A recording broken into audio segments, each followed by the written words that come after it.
ও তো সেই কুলাঙ্গার, ও তো ওই অপদার্থ, ওই জালেম যে তার মায়ের চিকিৎসায় বড় ভাইয়ের সাথে ভাগ করে। তার গরিব ভাইয়ের দুইটা ছেলে মেয়ে নিয়ে দিন কষ্টে পার করে। সে ঢাকা শহরে নিজের ফ্ল্যাটে থাকে, ঢাকা শহরে নিজের বাড়ি আছে, সে চিকিৎসায় মায়ের সাথে ভাগ করে ভাইয়ের। তা কোন ভাই গরিব ভাইটার সাথে ভাগ করে? আমাকে বলছে যুবককে নসিহত করতে। তো যুবক হচ্ছে তো ও যে তার মা পেটের নিচে তাকেই চেনে না। আল্লাহকে তো দেখা যায় না। আল্লাহকে কি দেখা যায়? কিন্তু মাকে তো দেখা যায়। যুবক হচ্ছে ও যে তার বউয়ের কষ্টে কাজা দেয়। আরে তোর ভাবি জানিস, একটা মানে যেমন চাইছি আল্লাহ তেমন দিছে, জানি না কি ভালো কাজ করছি। পেটে যখন বাচ্চা ছিল কি যে কষ্ট, তারপর আমার কষ্ট দেয় নাই। আহারে কষ্ট যদি দেখতি, কিন্তু সে নিজে তার মায়ের পেটে ছিল।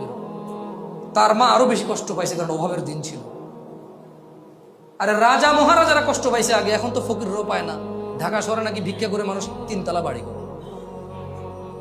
কিন্তু একটা সময় তো রানীরাও কষ্ট পাইছে, কারণ রাজারা মানে মন মতো যেভাবে খুশি সেভাবে দাসী রক্ষী টক্ষী রাখতো, তো বৌরা তো এগুলো মানে নিতে পারতো না।